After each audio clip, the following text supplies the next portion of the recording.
Another day, another motorcycle review. Welcome back to the channel.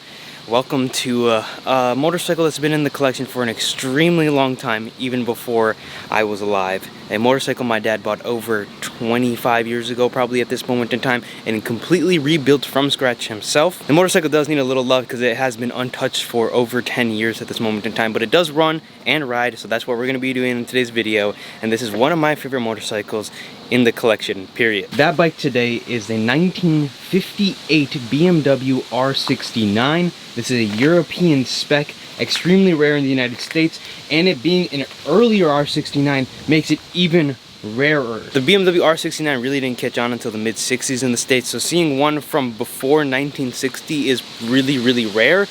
Parts are really hard to find and are really expensive, so we need to do a couple of things to this bike, which we're going to be doing in the future. The main thing is, it runs, it rides. So let's take a look, let's hear it, let's ride it, and see how it feels. Like I said, it needs a couple of things. The paintwork is okay. It needs kind of new end caps here. It needs to be polished up. Small things here and there. Even though it's been sitting for about 15 years or so, maybe even a little bit longer, the bike's value has just exploded. But like I said, my dad bought this motorcycle literally all in pieces. He put the entire thing back together all by himself in his garage when he lived in California. Probably 23, 24 years ago, if not longer than that. But to start it up, all we have to do is push the key down. We have to turn the advance and retard, so we have to retard it just a little bit, turn the fuel on, tickle the carbs, and kick it over. And it should fire up pretty much right away, because these BMWs are like rock solid in terms of reliability, and they just run forever. Each carburetor should have an appropriate amount of fuel in it. So that means I come here, and it turns right over. First kick, not even kidding.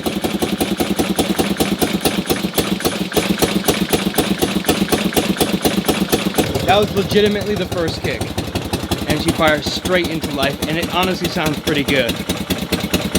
I just want to take it out for a ride, so let's go put the GoPro up to it and go take it out.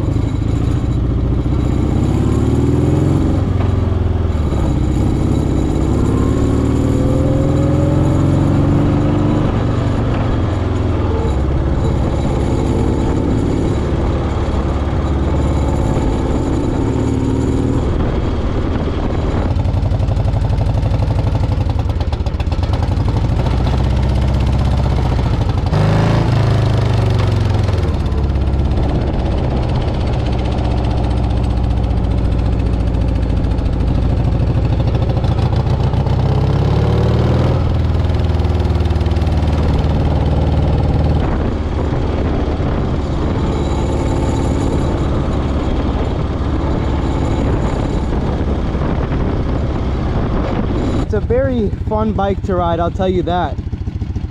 It's a little odd, takes a little second to get used to. Probably needs a little bit of tuning in and dialing in, because again, it has been sitting.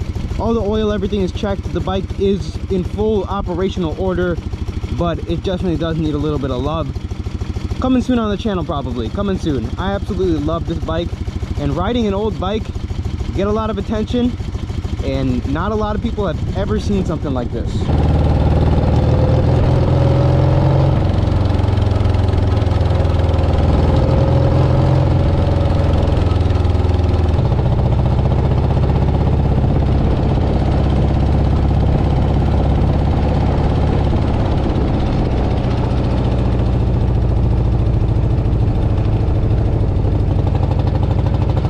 Well, she ran out of gas on me, almost. It's still on reserve, letting that reserve tank run empty there.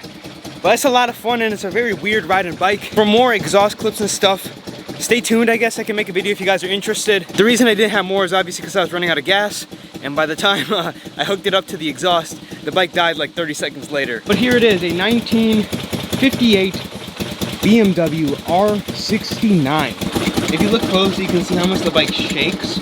If I come sit on top of it really quick while it's still running, if you can kind of get an idea, you can feel the bike swaying back and forth because of the horizontally posed motor there. Turn this off really quickly. That's kind of what the gauge cluster looks like. Neutral light, oil light right there. Very basic. This is what the key looks like on top of the head here. This goes right into there. This is the piece that was chattering.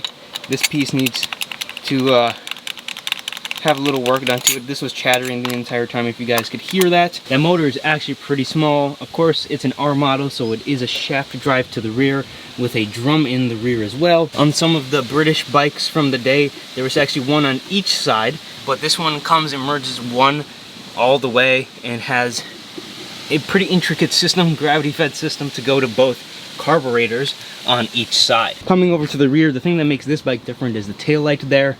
That taillight is a European spec taillight. All the American spec bikes have big, huge taillights in the rear. The European one just has a little bit, no indicators, no mirrors, a little bit of a different experience. And actually, a cool thing you guys probably didn't see, coming right here, you actually push down this way, sideways, because there's a horizontally opposed motor, instead of kicking it backwards. So you actually have to stand on the side of the bike when you turn it over and kick it over. Overall, just a classic, timeless machine, timeless design, and to this day, it's still a really good looking bike. That is all I have for this video though. If you guys did enjoy, leave me a like, subscribe to the channel for more content. I'm getting nice and sweaty in this hot sun out here, but I'll see you guys in the next video.